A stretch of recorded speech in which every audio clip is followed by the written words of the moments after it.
Have you run out of supplies and savings? Have you been worrying about how to put food on the table?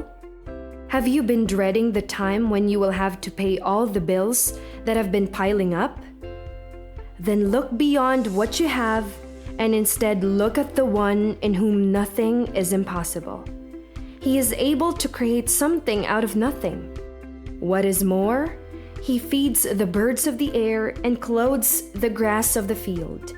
We can be sure He will take care of our needs. Let Jesus, the provision specialist, fill you. Isang mapagpalang araw po sa inyong lahat. Kumusta po kayo?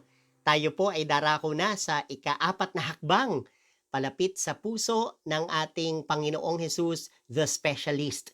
Ibig sabihin, miracle number 4 na po tayo, sign number 4 in the book of John. At ito po ay nasa John chapter 6 verses 1 to 15. Sino po ang ating specialist?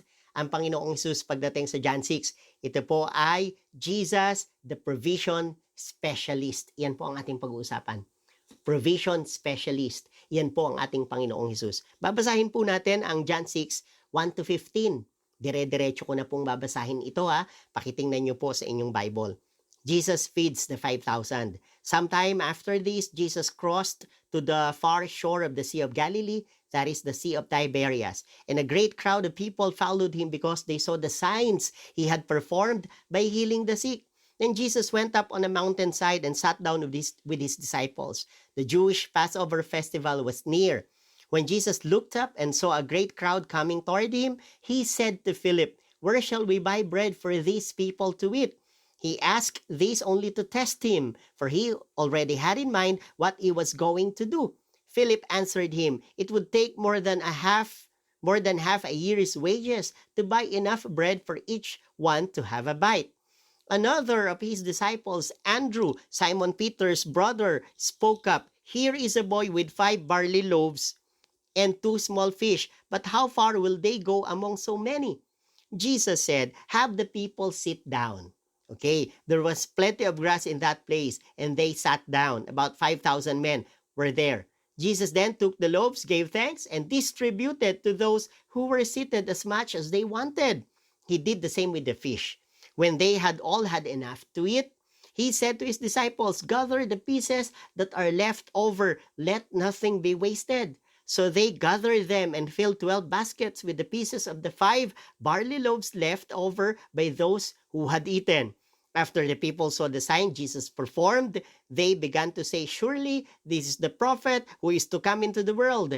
Jesus, knowing that they intended to come and make him king by force, withdrew again to a mountain by himself. Jesus, the provision specialist. Alam niyo po, ma-appreciate po natin ang paglitaw ng ating provision specialist kapag nakita po natin ang laki ng pangangailangan sa storya. And so balikan po natin, look at the demand and the supply. Doon makikita natin ang laki talaga ng problemang naganap. Sa demand po, 5,000 men, excluding the women and the children. Sila pong lahat ang gutom na dapat ay pakainin. Can you imagine 5,000 strong? 5,000 men? Sabi ho ng ibang scholars, pagka himala ang pinag-uusapan, 5:1.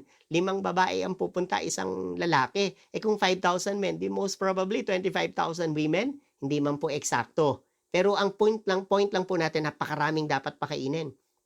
By the way, sa pag-aaral ng Bible po, sa theology, ang mga numbers may ibig sabihin din po, symbolical din po yan. Isa pa po, it would take 8 months' wages for each of them to have at least a bite. 8 months' wages. Look at the demand. Isa pa, combining the gospel records, baka ilang araw na po na hindi kumakain at sinusundan-sundan ng maraming tao ang Panginoong Jesus. Sa Matthew po, ay ang sinabi, 3 days na sinusundan ng maraming tao ang Panginoong Jesus. Iyon ang demand. How about the supply? 5 loaves of bread and 2 small fish. How far can they go among so many? 5 loaves of bread and 2 small fish. Nako, kapag nakita po natin at binalansyado po natin ang laki ng demand at ang liit ng supply, may ganun po ba tayong pangyayari sa ating buhay? Ang laki ng pangangailangan, parang ang konti ng ating kakayanan. Ang laki ng problema, ang laki ng dapat bayaran, ang laki ng dapat gawin isang project.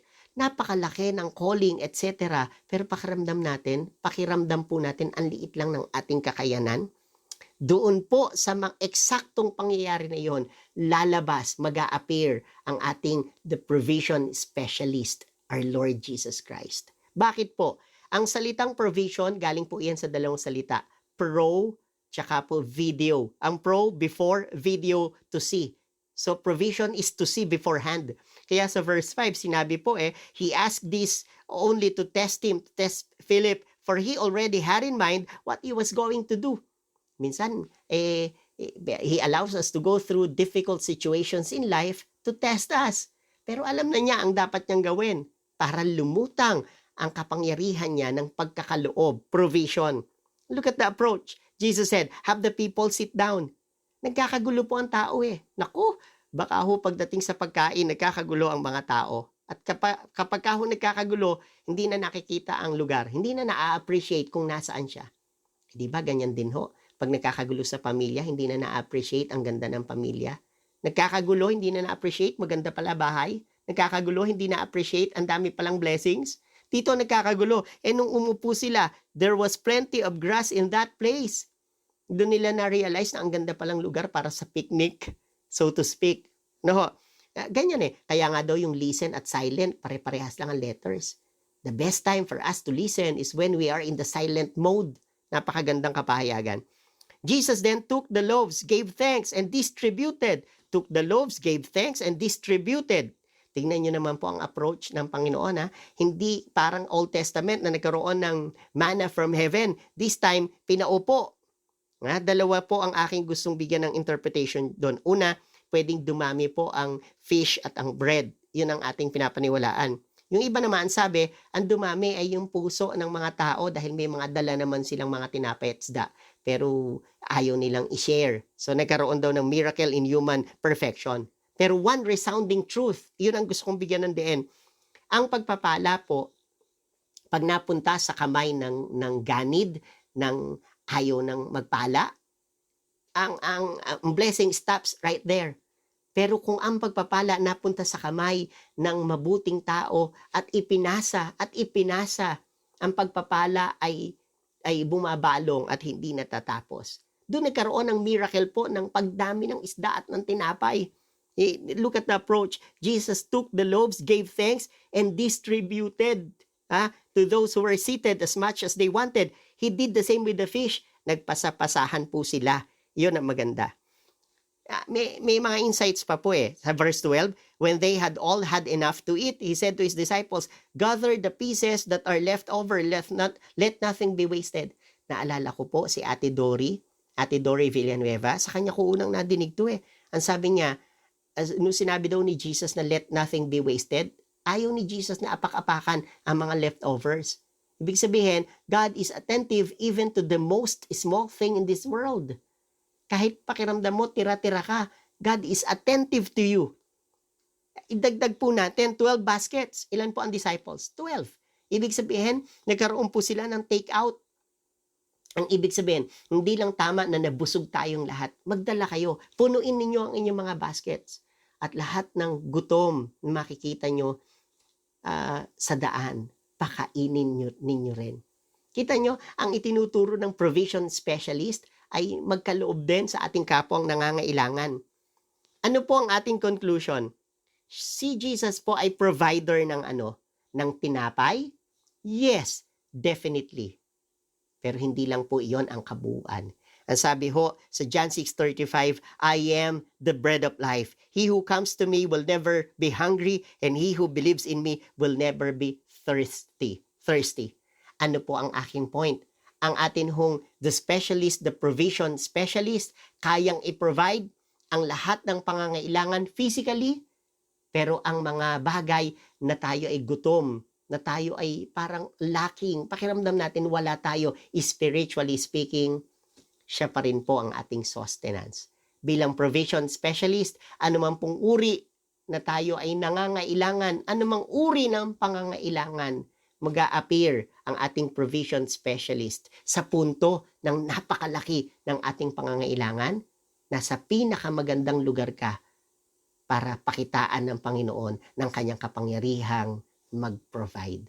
Damhin natin ang kanyang kapangyarihan. Mga ka-devotion, si Jesus, the provision specialist, tamang-tama ho siya ngayon sa punto ng tayo ay nasa ilalim ng laban sa COVID-19. God will provide. Lapit lang po tayo sa Kanya.